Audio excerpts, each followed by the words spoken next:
하나님 말씀 보겠습니다. 요한복음 10장 27절부터 보겠습니다. 요한복음 10장 27절입니다. 신약성서 164페이지에 있습니다. 내 양은 내 음성을 들으며 나는 저희를 알며 저희는 나를 따르리니 내가 저희에게 영생을 주노니 영원히 멸망치 아니할 터이요 또 저희를 내 손에서 빼앗을 자가 없느니라. 저희를 주신 내 아버지는 만유보다 크심에 아무도 아버지 손에서 빼앗을 수 없느니라. 29절까지 봉독했습니다. 뒤에 서신 분들이 없도록 자리를 조금 좁혀 앉아주셨으면 좋겠습니다. 하 집사님이 조금 이렇게 들어가시면서 넓게 앉으셨어요. 지금 뒤에 저쪽 현관에 앉으셨거나 서 계신 분들은 이쪽에 자리들이 좀 생겼으니까 이쪽으로 와서들 좀 앉아주시기 바랍니다. 그쪽 문 쪽으로 앉아 계신 분 중에서 한 세 분 이리 오시죠. 이쪽 앞에도 한 자리 있고, 조금 전에 광고 말씀드린 그 예산 편성위원 여러분께서는 다음 주일 찬양 예배 후에 예산위원회로 모이겠습니다. 내년도 우리 교회가 예산 집행을 어떻게 하며 무슨 사업을 어떻게 할 것인가 하는 일들입니다. 꼭 자기 그 책임을 다해 주시기 바랍니다. 여러분들께서도 오늘 그 예산위원 명단을 들으셨으니까 그분 중에 어느 분에게나 이러이런 일은 우리 교회가 좀 했으면 좋겠다 하는 것들을 미리 말씀을 해주셔서 가능한 한 여러분들의 의견이 내년도 사업과 예산에 반영되도록 힘써 주시기 바랍니다.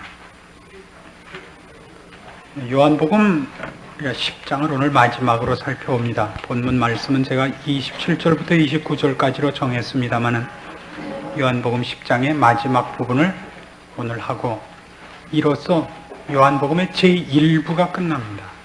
요한복음은 두 개로 나뉘어 있는 셈입니다. 사실은 1장부터 10장까지가 그 제1부고 11장부터 마지막 장까지가 제2부가 됩니다.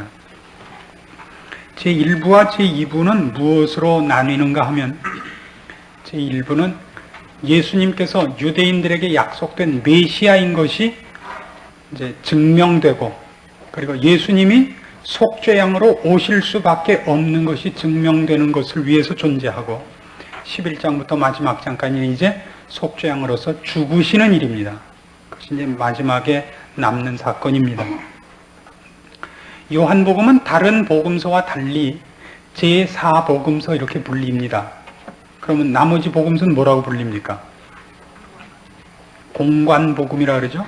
공통된 관점이 있는 복음서다 이겁니다. 마태복음이나 마가복음이나 누가복음은 말하자면 예수님의 생애를 순서대로 기록을 해왔습니다. 공생애를 시작하시고 죽으시는 때까지 그의 일생을 차례차례 기록했지만 요한복음은 그렇게 하지 않고 사도 요한이 그가 하고 싶은 일을, 그러니까 말하고 싶은 내용을 위해서 다르게 분류를 했습니다. 그래서 우리가 요한복음을 읽으면서 아시다시피 순서가 먼저 된 사건이 먼저 나오고 나중 된 사건이 나중 나오는 순서대로 나열되어 있는 것이 아니라 사건을 어떤 메시지를 위하여 묻기도 하고 나누기도 하고 어떤 사건들을 한꺼번에 이렇게 배열하기도 하고 해서 순서와 상관없는 복음서를 만들었습니다. 그렇게 할 수 있죠. 그래서 요한복음을 보면서 이제 이 10장에 이르도록 사도 요한이 이 제1부에 그가 심혈을 기울이고 의도하고 목적했던 것이 무엇인가 하는 것을 다시 한번 살펴보고 정당한 결론을 맺어야 할 때가 되었습니다. 어느 복음서나 마찬가지입니다만 요한복음에 있어서 1장부터 10장까지 이르는데 대략 3가지쯤의 굵은 흐름이 있습니다. 그것은 예수님께서 메시아임에도 불구하고 어떻게 유대인들이 그를 배척하고 있는가 하는 것이 가장 굵은 흐름 중에 하나입니다. 생명을 제시하시고 진리를 선포하시고 그것이 옳은 것을 아무리 얘기해도 듣지 않았다 하는 것이 가장 두드러진 사건의 초점입니다. 그래서 그것과 이어서 꼭 무슨 얘기가 덩달아 나오느냐면 그래서 죽을 수밖에 없다. 너희 중에 아무도 스스로 구원을 얻을 자가 없다 하는 것이 자꾸 강조됩니다. 그러니까 두 번째 강조는 물론 첫 번째 거의 부수적인 결과입니다. 그러나 요한복음은 거기서 그치지 않고 언제나 마지막 결론이 나옵니다. 그러나 내가 너희를 구원하겠다. 생명을 주겠다. 이 뒤에 있는 두 가지는 전부 맨 첫 번째의 흐름을 파악하지 않고서 이해해서는 위험이 따릅니다. 하나님께서 예수 그리스도를 통하여 우리에게 구원을 주시고 천국 시민을 삼은 것을 맨 첫 번째 것, 예수님께서 우리에게 나타나셔서 확인하신 것, 우리가 어떻게 죄인이며 희망이 없으며 절망 가운데 있는가 하는 것이 제대로 지적되고 납득되지 않고서 거기서 결과되어야 할 2번과 3번의 것이 지적되지 않고 2번과 3번이 독립되어 버리면 여러분의 신앙은 위태로워집니다. 상당히 많은 사람이 구원을 얻었고 하나님의 자녀임에도 불구하고 자신의 구원을 정리를 제대로 하지 못하고 있는 사람을 여럿을 보게 됩니다. 마치 이런 예가 생각이 납니다. 유명한 곤충학자가 연구하는 도중에 메뚜기의 이제 실험을 하게 되었습니다. 메뚜기의 청각이 어디 있는가? 그리고 메뚜기의 다리는 어떤 기능을 가지는가 하는 것이 주된 그 관심사였습니다. 메뚜기를 잡아다 책상 위에 놓고 뛰어라 그랬더니 탁 뛰더래요. 그래서 그 다음에 다리를 딱 부러뜨려 놓고 뛰어라 안 뛰더래요. 보고서를 이렇게 썼습니다. 메뚜기는 다리가 부러지자 청각이 마비되더라. 여러분은 어쩌면 신앙을 그렇게 해석하고 있을지도 모릅니다.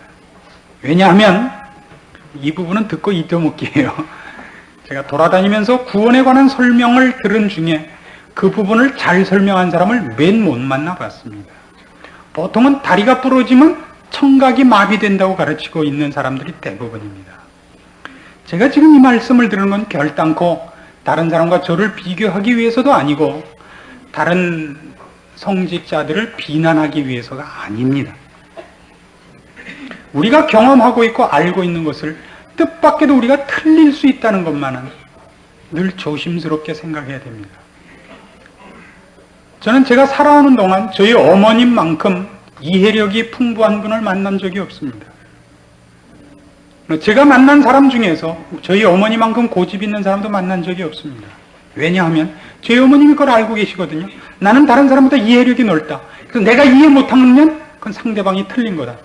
이런 공식을 갖고 계셔서 분명히 다른 사람보다 이해력이 있는 건 사실인데 그래서 저희 어머님이 아니다 그러면 아닌 거예요. 예전에 저희 어머니하고 저하고 공기 시합을 많이 했습니다. 5알 공기. 이걸 이제 집안에 담요를 깔아놓고 시합을 많이 해서 참외 사다 먹기. 어차피 지는 사람이 내는 거지만 어차피 그 돈은 다 같은 데서 나오니까 저야 믿질 게 없는 경기입니다. 그 하다가 이제 건드리면 죽지요. 그렇지 않습니까? 제가 이렇게 보고 있고 저희 어머니, 보통 제가 이깁니다. 제가 더 잘해요. 저희 어머니보다 잘하는데.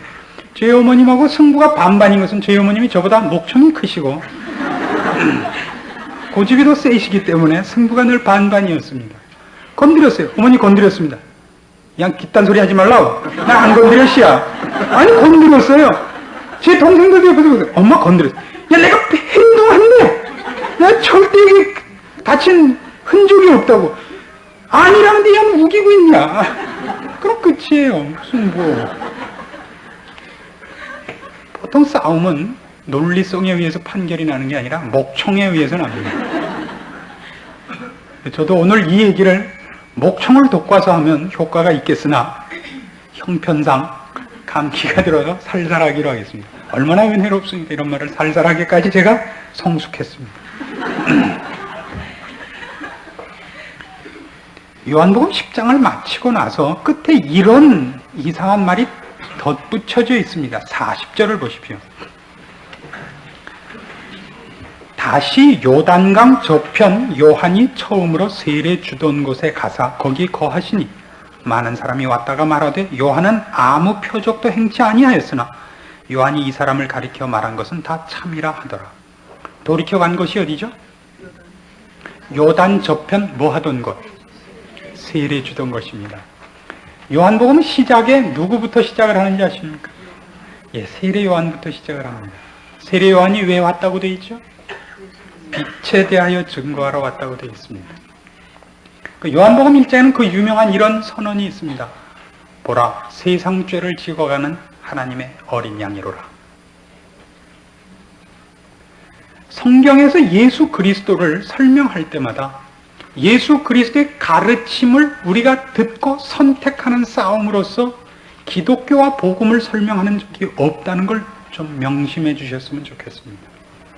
예수님은 언제나 그가 우리에게 전달해야 될 도를 가르치러 온 분이 아니라 우리 죄를 구하러 오시는 분입니다. 도를 전하고 가르치고 우리의 반응과 선택을 요구하고 결단을 요구하러 오는 분이 아닙니다. 우리를 구원하기 위하여 죽으러 오는 분입니다. 제가 살살 말한다고 해서 이것이 약한 내용이 아니라는 걸 이해하시겠죠. 우리는 얼마나 많이 이렇게 강조되고 있는지 모릅니다. 주께서 가르친 것을 붙잡고 결단하고 영접하는 싸움이라고 뜻밖에도 많이들 오해하고 계십니다. 그렇지 않습니다. 골백번 죽어 백골이 진토되고 넋이라도 있고 없고 이것만은 사실입니다.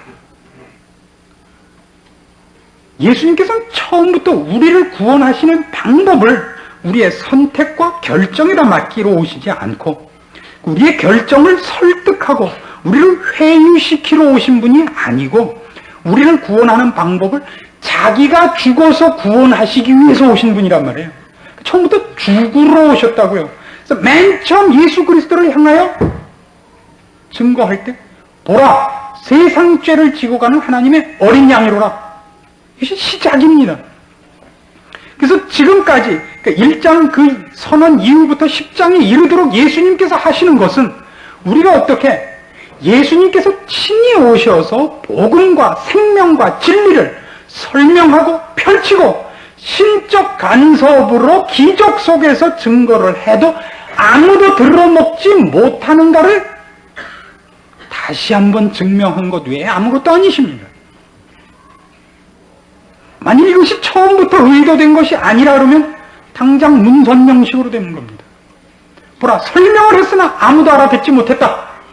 그래서 예수님은 자기 분에 못 이겨서 그냥 칵 죽고 말았다. 그렇게 되는 거예요. 그러나 여기 예수보다 더 센 이가 오셨으니 문 아무개 신이라. 이렇게 나오는 게 금방이에요. 처음부터 죽으러 오셨다고요. 우리에게 다른 방법이 없기 때문에. 그럼 처음부터 각 돌아가시지 않고 길게 이렇게 여러 가지 일을 하시다 그러시는가? 나중에 우리를 위해서입니다. 이것이 정리돼야 됩니다, 우리에게.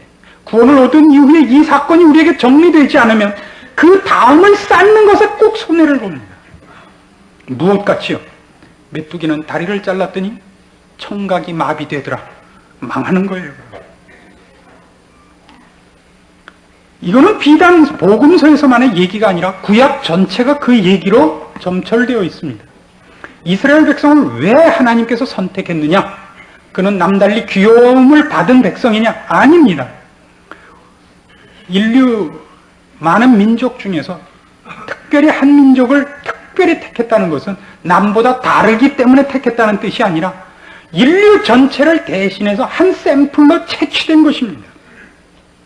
하나님께서 이스라엘 민족과 그 역사 속에 신이 할 수 있는 모든 방법과 기적으로 간섭하시며 하나님 앞에 올 것을 제시하시지만 봐라, 인간은 그럴 능력이 없다는 것을 확인시키게 하여 그 역사를 펼치십니다. 대표적인 사건이 이런 겁니다. 모세는 애굽에 들어가서 이스라엘 민족을 끌어냅니다. 10가지 재앙을 보임으로써 애굽 관원들이 그들을 놓아줄 수밖에 없게 하고 이스라엘 백성들도 하나님의 능력과 기적을 봅니다. 그럼 우리가 아는 대로 출애굽 사건 속에서 이스라엘 민족이 하나님 앞에 감사한 것보다 불평한 것이 언제나 더 많습니다.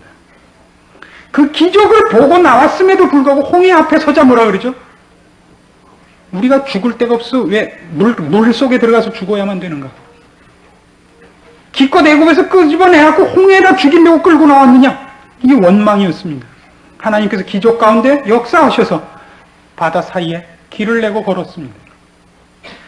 그 다음에 먹을 거 없다고 아우성쳤죠. 반석에서 나오는 물을 먹고 만나를 먹고 시내산에 도달합니다. 모세가 하나님의 명령을 들으러 시내산에 올라가서 내려오질 않습니다. 그 다음 밑에서 뭘 만듭니까? 금송아지를 만들었습니다. 그 금송아지의 이름이 뭔지 아십니까? 그 금송아지에 이런 이름을 붙였습니다. 이는 너희를 애굽에서 인도하여 낸 너희의 하나님이니라.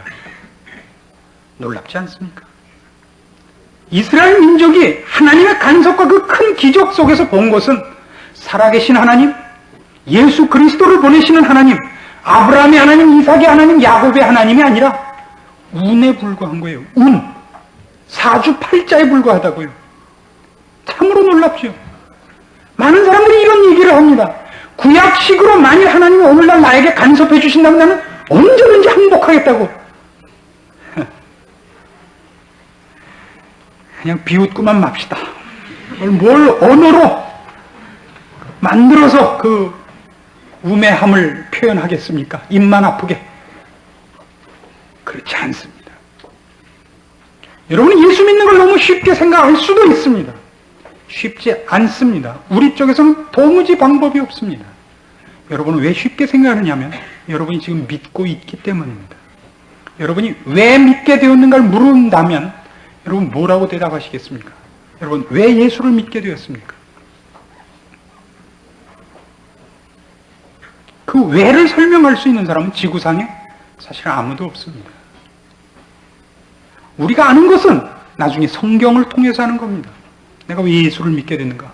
하나님께서 예수 그리스도를 보내사 내 죄를 대신하여 돌아가게 하셨으므로 내가 거듭나게 되었구나. 그래서 내가 하나님을 아는구나. 내가 예수를 믿게 되었구나를 그래서 알게 된 것이지 그 왜 자체가 우리에게 있거나 경험되어진 사람은 아무도 없습니다. 구원 얻었기 때문에 나타난 사건들은 있습니다. 회개가 있고 감사가 있고 감격이 있을 수 있습니다. 그것마저도 결과이지 원인이나 근거가 아니옵시다. 우리는 늘 이 문제에서 헷갈립니다. 이렇게 질문할 수 있습니다. 그게 뭐이 그리 중요하냐고. 중요하죠. 왜 중요하냐고요? 자신의 가진 어떤 지혜나 결단이나 감정을 근거로 신앙을 쌓고 있는 분은 여러분이 흔들리면 하나님도 흔들립니다. 여러분 기분이 침체되면 하나님도 그날은 침체되십니다. 그렇죠? 여러분이 감기 걸리면 하나님도 감기 걸리고 여러분이 부도 내면 하나님도 부도를 내십니다. 그것 때문에 제가 이렇게 뭐라고 그래야만 되는 것입니다. 오늘날 신자들이 힘을 잃은 가장 큰 이유가 뭐냐 그러면 기독교를 드디어 자신의 역량 위에다 세워놓기 시작했기 때문이라고 얘기할 수 있습니다. 하나님이 서 계신 것이 없습니다. 근거가 바뀌어 버렸습니다. 내가 실패하는 날 하나님이 있어서 괜찮고 나는 넘어져도 하나님은 넘어지지 않는다는 것 때문에 기쁜 반석 위에 있는 그런 담대함이 없어져 버렸다 이겁니다. 바로 그 싸움이 요한복음에서는 1장부터 10장에 이르도록 즉 절반에 해당하는 이 전반부에 이 얘기를 이토록 해놔야만 됩니다. 왜요? 그 다음에 쌓아가야 할 신앙 성숙 과정에서도 기초가 여러분 자신이면 쌓아놓았던 것이 언제 무너질지 모릅니다. 그렇지 않습니까? 만세 반석 위에다 쌓으셔야 됩니다. 그래서 이건 늘 이렇게 반복되어서 교훈되고 확인되어야만 합니다. 이 사건은 요한복음 10장을 마무리하는 사건에서 이 전반 전체 1장부터 10장까지 사건을 마무리하면서 세례 요한이 등장하고 예수 그리스도는 다시 원위치로 돌아가는 이 결론으로 내리는 이 무대는 이 배경은 훨씬 더 드라마틱하게 되어 있습니다. 22절 말씀 보십시오. 10장 22절. 예루살렘의 수전절이 이르니 때는 겨울이라. 예수께서 성전한 솔로몬 행각에서 다니시니 유대인들이 에워싸고 가로되 당신이 언제까지나 우리 마음을 의혹해 하려나이까. 그리스도여든 밝히 말하시오. 유대인들이 와서 예수님께 당신이 그리스도가 맞습니까? 라고 묻는 것은 믿겠다는 뜻이 아닙니다. 이제 드디어 예수를 죽이기로 결심한 지 오래됐지만 분명한 근거를 잡으려고 그러는 겁니다. 증거를. 그가 자신을 그리스도라 그랬다. 메시아라 그랬다. 그가 자신을 하나님과 동등한 아들이라 그랬다. 그러므로 우리가 그를 죽이는 것이 당연하다 하는 확실한 근거를 잡아내기 위해서 자꾸 묻고 있습니다. 그런 사건이 어떻게 배경 속에서 그림이 그려져 있나를 보세요. 수전절이라고 되어 있습니다. 수전절이라는 것은 말 그대로 거둘 숫자에다가 돈전자입니다. 그러니까 돈을 거두는 절기입니다. 수전절이라고 이렇게 해놓은 것은 아마 한문에서 그냥 따오지 않았나 싶습니다. 이때 돈을 걷는 것은 사실인데 원래 절기 이름은 헌신절입니다. 그러니까 이 수전절이 된 이유는 이스라엘 백성들이 가장 귀하게 여기는 그들의 성전이 퇴락하고 황폐하고 또 외적인 침략에 의해서 무너진 적이 여러 번 있었습니다. 그걸 다시 짓기도 하고 또는 지어놨다가 그 헌 것을 수리하는 데 필요한 돈들을 늘 모으곤 했습니다. 그래서 성전세라는 것도 있었습니다. 성전에 들어올 때마다 반세겔씩 세를 낸 것을 모아뒀다가 성전 수리하는 데 쓰곤 했습니다. 근데 이때는 기원전 160년대에 안티오코스 에피파네스라는 사람에 의해서 예루살렘 성전이 홀딱 무너집니다. 그래서 그거를 마카비라는 민족 지도자가 세우기 위해서 성전을 다시 짓기 위해서 12월 중에 일주일 동안은 이 헌신절을 만들었고 민족의 절기로 만들어서 성전을 새로 짓고 또 지은 성전을 보수해 나가는 데 쓰기 위한 헌신의 절기를 만들었습니다. 그러나 이 절기에 예수님은 솔로몬 행각에 계십니다. 성전은 재밌게 되어 있습니다. 여러 가지 구획이 있는데 맨 바깥 벽이 있고 그 안에 또 벽이 있고 또 있고 또 있고 해갖고 이렇게 들어가는 데가 층층입니다. 이 층계 올라가는 의미가 아니라 안으로 들어가는 데가 이렇게 점점 그 한계가 있습니다. 경계가. 맨 바깥쪽에 들어갈 수 있는 대상은 이방인 모두입니다. 그러니까 사람이면 누구나 들어갈 수 있는 겁니다. 그래서 바깥 그 뜰을 이방인의 뜰이라 그럽니다. 그 안에는 이방인은 못 들어가는데 유대인 여자들이 들어갑니다. 하나 더 들어가는 데는 유대인 남자들만이 들어갑니다. 하나 더 들어가면 거기는 제사장들만이 들어갑니다. 제사장 뜰이라 그러죠. 그 다음에 제사장들이 들어가는 뜰에도 그 안에 지성소가 따로 있습니다. 지성소에는 1년에 한 번만 대제사장이 피를 가지고 제물로 바친 피를 가지고만 속죄제를 드리러 들어가는 제일 거룩한 곳입니다. 근데 솔로몬 행각이라는 것은 어디에 위치하고 있냐면 맨 바깥 뜰을 에워싸고 있는, 그러니까 맨 바깥 벽에 있는 한 문입니다. 말하자면 여기 누구나 올 수 있는 데입니다. 성전은 누구를 위하여 존재합니까? 하나님을 위하여 존재합니다. 그러나 예수님께서 경배의 대상으로 있는 것이 아니라 어디에도 못 들어가고 유대인의 뜰에도 못 들어가고 이방인의 뜰, 말하자면 이 경계가 없는 자리란 말이에요. 거기에서 유대인들에게 힐문을 당하고 있습니다. 무엇에 관한 결론이죠 지금? 요한복음 1장부터 10장까지 결론 내는 광경이 이겁니다. 그를 죽이려 하고 있습니다. 그래서 어디로 돌아가신다고요? 다시 요단 저편. 참 지리적으로 재밌어요. 요단 저편이 어디죠? 이스라엘은 위로는 갈릴리 바다, 밑으로는 사해 바다, 가운데는 왼쪽은 지중해, 오른쪽은 요단강으로 이렇게 에워싸인 나라입니다. 요단 저편 그러면 이스라엘 국경 밖이라는 뜻이 됩니다. 이스라엘 밖으로 나가시면 됩니다. 구원의 조건이 유대인이라는 민족이 아니라는 것이 암시되고 있고 또 인류 전체를 대표한 유대인이 예수 그리스도를 본성으로 율법으로 어느 것으로도 초대할 수 없었음을 증명하는 결론입니다. 다시 돌아가십니다. 그러나 예수님은 거기서 이제 이 사역을 회피하시거나 이제는 끝맺거나 하시지 않습니다. 그러나 이제 처음부터 약속한 대로 죽으실 것입니다. 그래서 우리는 결론은 이런 것들을 봅니다. 다시 한번 40절을 보십시오. 다시 요단강 저편 요한이 처음으로 세례 주던 곳에 가서 거기 거하시니 많은 사람이 왔다가 말하되 요한은 아무 표적도 행치 아니하였으나 요한이 이 사람을 가리켜 말한 것은 다 참이라 하더라. 결론을 무엇으로 다시 끌고 가죠? 세례 요한이 이 사람에 대해서 말한 것은 다 참이라고 합니다.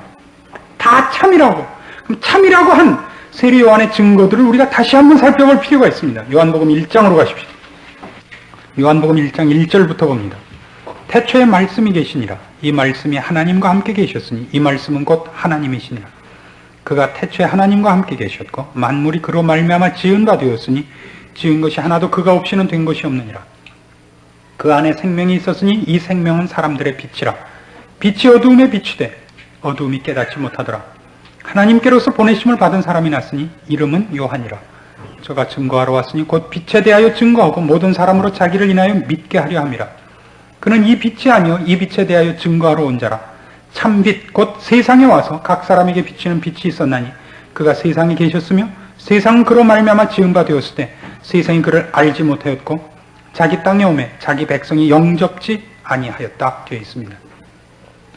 이건 사도 요한이 지금 글을 쓸 때 이제부터 예수님께서 하실 일의 전편, 시간적으로 이제부터 예수님이 오셔서 그의 백성들과 어떤 사건을 일으키기 전의 상태를 얘기합니까? 아니면 하신 다음을 돌아보면서 한 얘기입니까? 어떻습니까?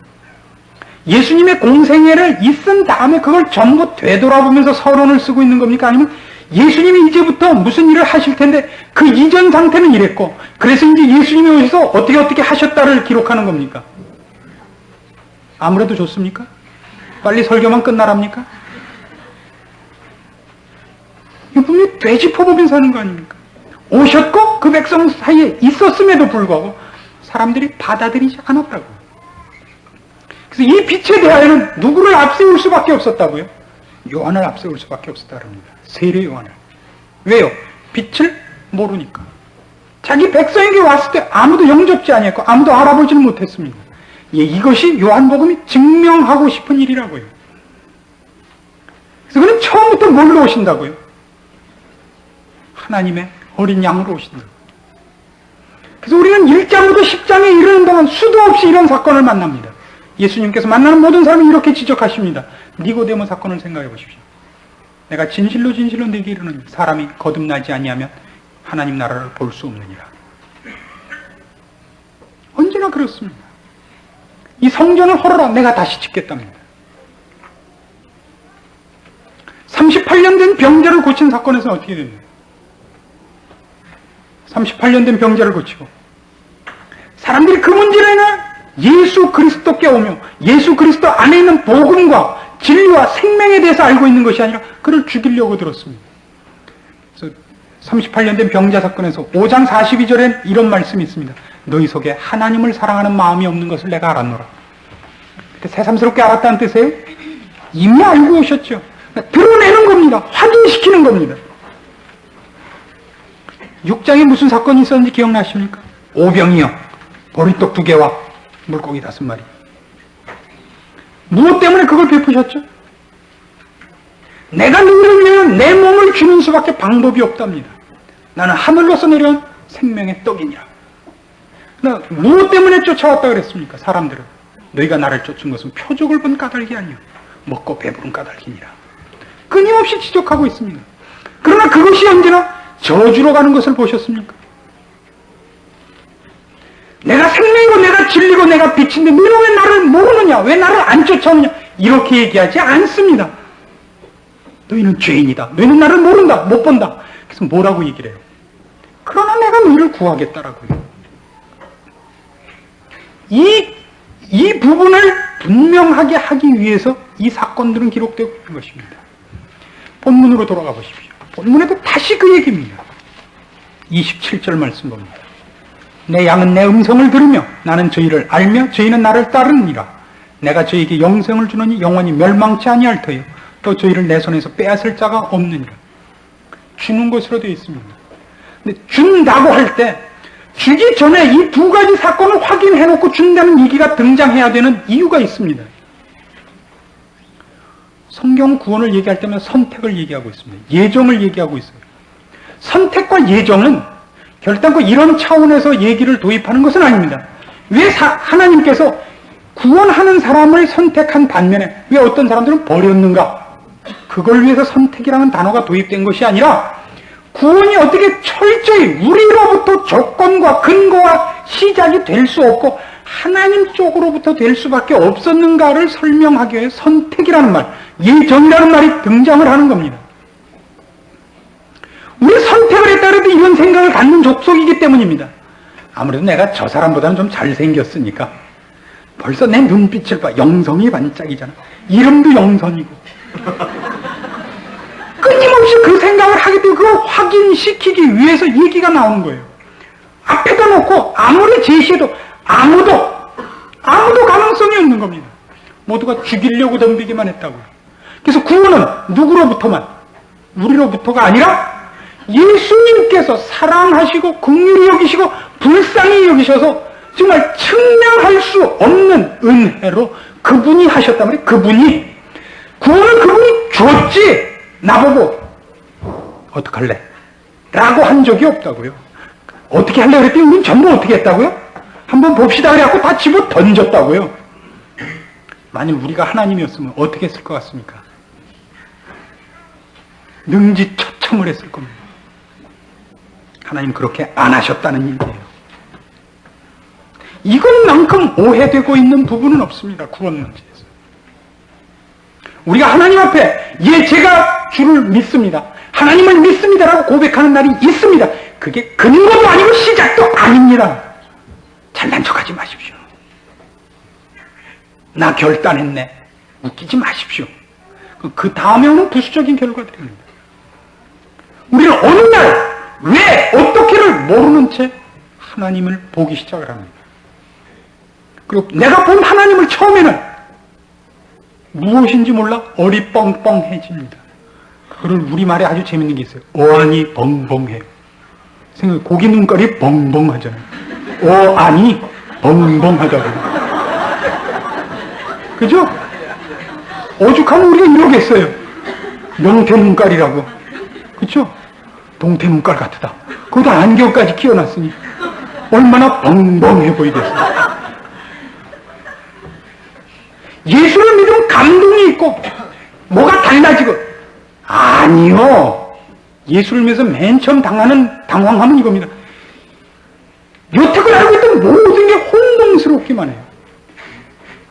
예수를 믿는다고 얘기할 수도 없고 아니라고 얘기할 수도 없고 예수 믿는 건 순쪼다들 같은데 또 나름 무관하지도 않고 죄를 지면 불편하고 그렇다고 와 있으면 졸리고 왜 고함을 그렇게 댕댕 지르고 또 안 오면 통수가 가렵고 쌍으로 쪽이 좀 확실하게 편을 내니까 해주지도 않고 그래서 목사한테 와갖고 아니 이게 내가 지금 구원 얻은 거야 안 얻은 거야?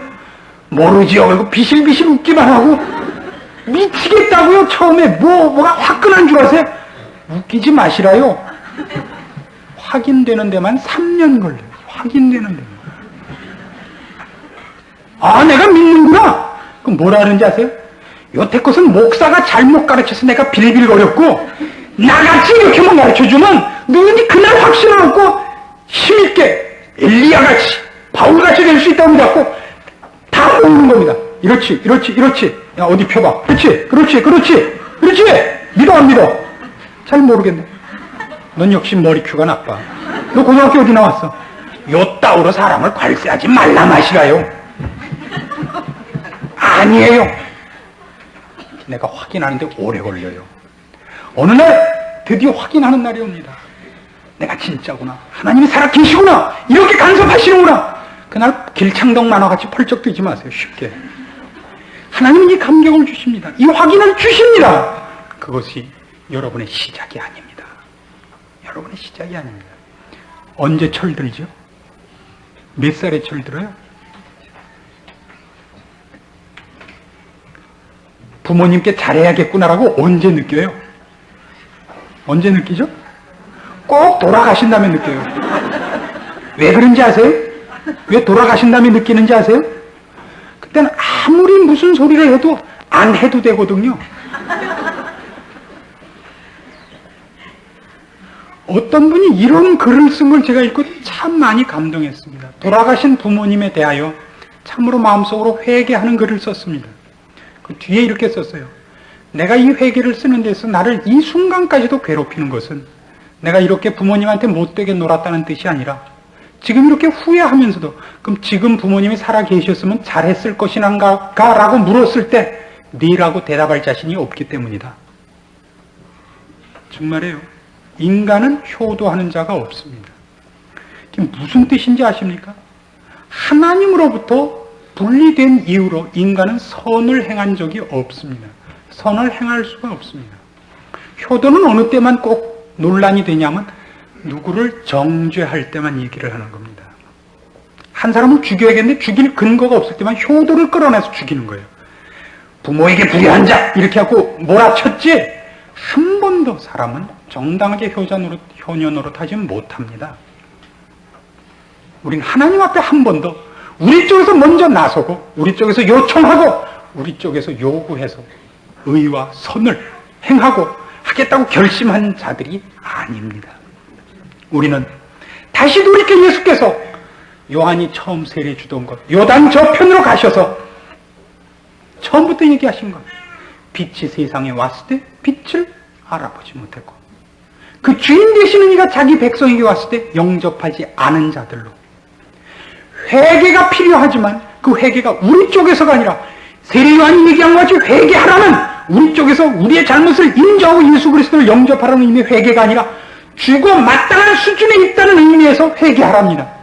그 수준에 있다는 것. 그래서 예수님은 처음부터 그렇게 오신 것 같이 세상 죄를 지워가는 하나님의 어린 양으로 우리 앞에 있다는 것을 다시 한번 확인하는 것입니다. 10장도 뭘로 끝나요? 우리가 본 대로 나는 선한 목자라 선한 목자는 양떼를 위하여 자기 목숨을 버리노라. 우린 그래서 그 목자 덕분에 드디어 눈을 뜬 거듭난 중생한 하나님에 대해서 알게 된 자로 지금 이 시간 앉아 있는 것입니다. 왜 이 얘기를 이렇게 거듭해야 되는지 아십니까? 여러분이 신앙의 근거로서 자신을 아무리 들여다보아도 여러분은 뽐낼 것이 없고 자랑할 것이 없다는 것을 늘 확인해야 됩니다. 그것이 여러분을 절망과 자포자기로 끌고 간다면 여러분은 아직도 기독교에 대해서 개뿔도 모르시는 겁니다. 기독교란 내가 이 꼴이기 때문에 주께서 나를 위하여 오셨다는 것을 믿는 종교입니다. 나를 어떤 것으로 구원할 방법이 없고 희망이 없고 죽음 외에 방법이 없음을 인식하면 인식할수록 예수 그리스도와 그의 사랑과 하나님의 은혜를 근거로 하는 힘과 위로가 넘치는 종교로서 존재해야 됩니다. 여러분이 오늘 잴 것이 있으십니까? 그럼 기독교인은 아닙니다. 여러분 스스로로부터 잴 것이 나열되고 하나님 앞에 꺼내놓을 것이 있어서 오는 자들이 아닙니다. 하나님이 뭘 답답해서 여러분의 헌금을 요구하시며 여러분의 헌신을 요구하시며 여러분의 지혜를 요구하겠습니까? 아니요. 교회는 인간들이 모여서 그의 열심을 모으고 그의 정성을 모아서 무엇을 하는 종교가 아닙니다. 골백번 죽었다 깨고 아닙니다. 교회란 하나님께서 죽어가는 영혼들을 위하여 독생자 예수 그리스도의 피로 거듭나게 하사 이제 하나님을 알고 하나님의 냄새를 맡고 하나님 앞에서만 갈급한 것이 채워지는 줄 알고 모이는 자들로 형성되는 곳입니다. 여러분이 오늘도 여러분 스스로를 쳐다보면서 불만과 불안과 낙심과 절망이 있습니까? 맞습니다. 꼭 맞는 얘기입니다. 그래서 우리는 이 자리에 있습니다. 우린 중에 아무도 자기를 근거해서 살지 않습니다. 만유의 주제 되시며 우리를 사랑하시며 우리를 구원하신 그를 힘입어 존재합니다. 그래서 여기 분명히 예수님께서 이렇게 약속하십니다. 28절 보십시오. 내가 저희에게 영생을 주노니 아시겠어요? 우리 중에 아무도 뺏어갔거나 받을만 해서 받지 않았습니다. 내가 저희에게 영생을 주노니 영원히 멸망치 아니할 터요 또 저희를 내 손에서 빼앗을 자가 없느니라. 저희를 주신 내 아버지는 만유보다 크심에 아무도 아버지 손에서 빼앗을 수 없느니라. 여러분의 절망과 여러분의 어리석음과 여러분의 실패가 여러분의 구원을 방해하지 못합니다. 여러분이 낙심해서 하나님도 낙심하지 않습니다. 여러분이 실패하면 하나님도 실패하는 신앙은 없습니다. 그것이 기독교입니다. 그래서 우리는 늘 즐겨 이 말을 합니다. 은혜라고. 늘 이렇게 얘기합니다. 하나님이 나를 사랑하셨다고, 나를 불쌍히 여기셨다고, 그런 단어들이 여기서 살아나게 됩니다. 이유가 나에게 없으니까 말이죠. 이유가 자신에게 있는 자들은 끊임없이 잽니다. 나는 결심했다고, 나는 영접했다고. 좋은 간증거리입니다. 근거는 아닙니다. 여러분의 결심과 여러분의 판단이 여러분을 이 자리에 있게 한 것이 아닙니다. 하나님의 무한하신 은혜와 긍휼과 자비와 사랑이 여러분을 이 자리에 있게 했습니다. 그래서 오늘 여러분이 만일 여러분의 신앙 상태나 수준과 여러분의 실패들로 인하여 마음속 깊은 곳에 좌절이 웅크리고 있거든 쫓아내십시오. 우리가 언제 희망이 있었던 때가 있습니까? 하나님을 의지하고 하나님께서 우리를 사랑하신 이 말씀을 근거로 할 때 우리는 오늘도 큰 소리를 치는 겁니다. 그것이 성경이 요한복음 제1부를 마치면서 20장에 이르도록 우리에게 확인시키고 싶은 겁니다. 그 예수를 여러분이 모시고 있고, 아니 그 예수가 여러분을 소유하고 있기 때문에 여러분의 인생은 포기될 수 없습니다. 실패될 수 없습니다. 미련할 수는 있습니다. 여러분이 포기되지 않습니다. 매를 맞을 수는 있습니다. 그러나 포기되지 않습니다. 감사하십시오. 기도합시다. 하나님 아버지 은혜를 감사합니다. 우리가 하나님의 크신 사랑을 받은 자요 예수 그리스도의 은혜를 입은 자인 것을 인하여 감사드립니다. 우리의 운명이 불변하는 것과 우리를 그리스도의 손에서 하나님의 품에서 떼어날 자가 없음을 인하여 감사드립니다. 오늘 우리의 나약한 것을 돌아보며 주 앞에 헌신하기로 결심하도록 하옵소서. 그러나 우리가 잘나서 이 자리에 있지 않은 것을 알고 감사하게 하시옵소서. 우리의 평생에 우리를 포기시킬 자가 없고 우리를 그리스도의 품에서 끊을 자가 없음을 인하여 감사하고, 그것이 우리에게 나태로서가 아니라 감사와 열심과 헌신으로 나타나게 하시옵소서. 우리 인생이 주의 손에 있으니 참 감사합니다. 부디 이제는 의심하고 방황하던 자리에서 떠나서 남은 생애를 주께서 기뻐하시는 일을 위하여 바칠 수 있게 하시옵고, 감사하며 살 수 있게 하시옵고, 우리의 힘을 의지하여 승리하는 생활이 있도록까지 간섭하시옵소서. 예수님의 이름으로 기도합니다. 아멘.